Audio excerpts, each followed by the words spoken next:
boys will not do any interview for anybody. I said, sir, they'll get into trouble with the government. This is a government radio station, sir. Boys, do me a favor, give this chap an interview. And there I was, in with the Beatles, in their room, all four of them. 700 rupees in my pocket, and I went to seek another fortune, another fame, another career in the city called Mumbai. Today we have with us the famous Kabir Bedi sir. Sir, welcome. Thank you so much. Thank you so much. Could you please talk about your book? My book. My book is called Stories I Must Tell. But the important line is the subtitle, The Emotional Life of an Actor. Because it is told from the emotional center.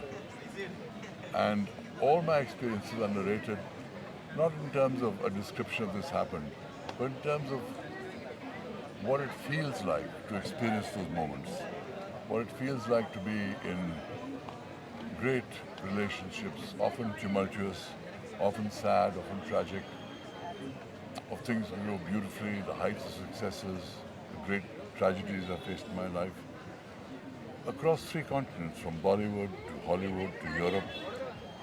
So many careers I've had. Nobody has seen all my films. Nobody knows all my stories. Nobody knows all my experiences. And I feel that these experiences are very important. That's why I wrote my book. Okay, could you please share one such story that must be that is coming to your mind right now? All right.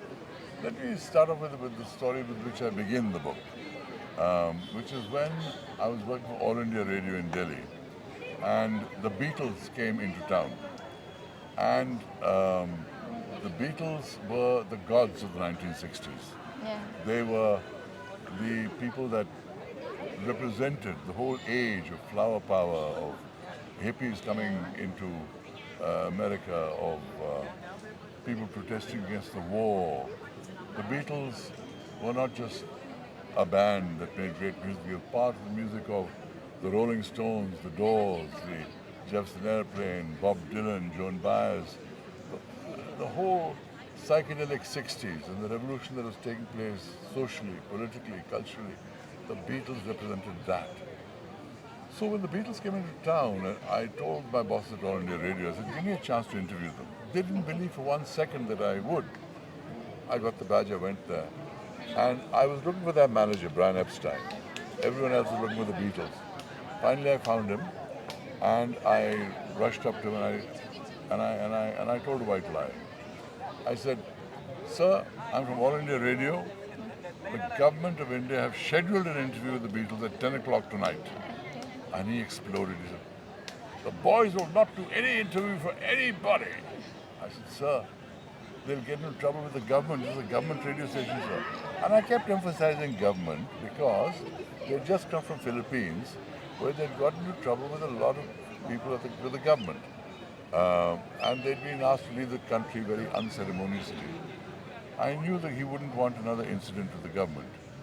So eventually, after saying government, he said, well, the boys will not do an interview. I will do the bloody interview. So I said, okay, good enough for me. Brian Epstein, neither the Beatles, so it's a scoop enough for me. So when I went to meet him at the appointed hour at 7 o'clock in the evening at his hotel room, I knocked on the door and he opened it.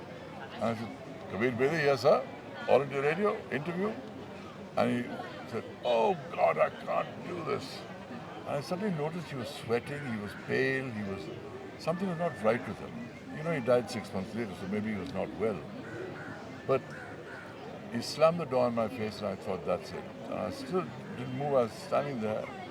The door opened, he put on some clothes, he walked me across the length of the Oberoi lobby, floor, the other suite at the end, knocked on the door.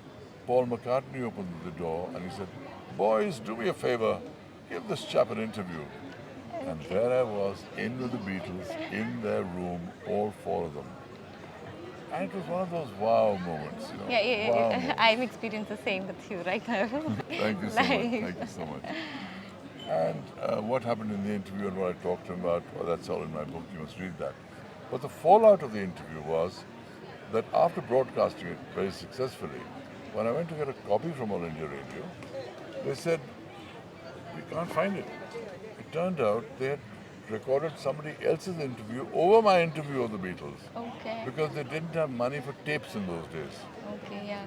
But this upset me so much and so deeply that I took the next train out of, not next train, a few months later, I took a train out of Delhi, and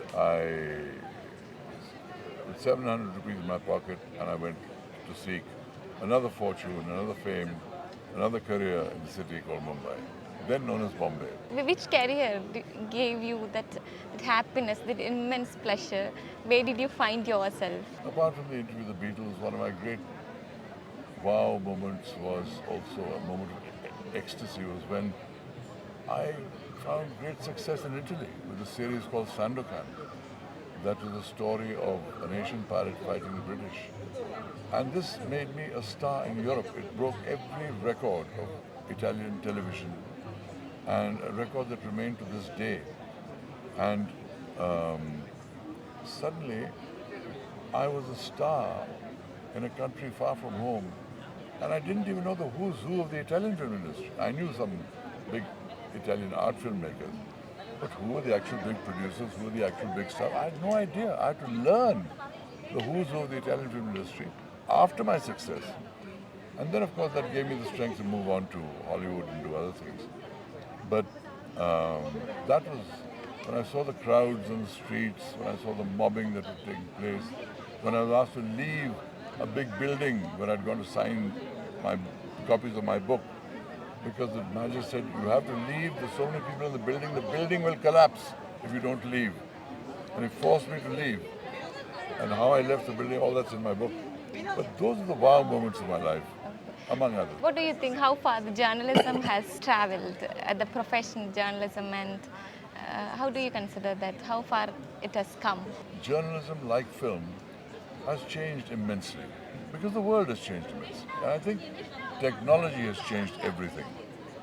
Today, there is so many different ways of expressing yourself. Which is more influential, do you think? Literature, cinema, or media? That You know, this is like saying, is apples better than oranges, is better than pears? They're different things. Each have their purpose, each have their role, each have their function. Cinema can touch you in ways that make you wow in ways that media can't. Books can give you a much deeper experience because you enter the inner world of a person.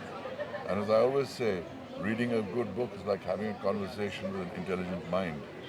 You enter certain depths that even I as an actor cannot convey through just body language in terms of what's going on in my mind, the way a book can. And media today is not just writing in newspapers and magazines, it's digital platforms, it's the internet, it's sharing news on Google, on all the different multifarious platforms of social media that exist.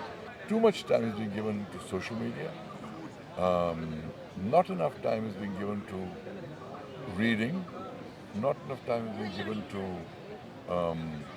watching things of greater value that expand your knowledge, that make you evolve as a person. Too much time is spent on entertainment. And you know, in life there's always a balance, there should be a balance between pleasure and productivity. what is that one thing that keeps you going each day, that keeps you motivating each day in your life? The desire to push the boundaries, to do more, to express myself more. You know, dissatisfaction is a very important energy. Dissatisfaction is what pushes you to do more, to go beyond what. If you just are successful in something and you say, "Theek hai yaar, chal raha hai, sab kuch chalne do," and sit in your laurels, you will be overtaken. There are people hungrier than you, people more talented than you, people more hardworking than you. You have to reinvent yourself, and this is one of the themes of my book. How do you reinvent yourself, A, in moments of success, and reinvent yourself, B, in moments of when you're absolutely against the ropes, when your life seems to be at an end, which I was. I faced bankruptcy in my life, even after my whole success in Italy. I've shown you how to rise from. I've faced enormous personal tragedies, including the loss of my son, who was a brilliant techie, a 25-year-old graduate of Carnegie Mellon University. Though, how do you rise above that? That's part of the learning of my book and what I've shared in all its pain and all its joys in every way. What is the mantra of consistency in your life? Consistency, perseverance, as well as continuous creativity. You must always, as a creative person, you must always be creative. And if you're doing a regular job where you are getting a salary, it's one thing. When you're a freelancer, you're always dependent on somebody saying something to you. And today, in the digital world, I see most people as freelancers because even digital people change their jobs so often that what they really are freelancers doing serial employment with different companies. And navigating this freelance life and the challenges that it has is something which it is better to learn from other people's experience than learn the hard lessons on your own.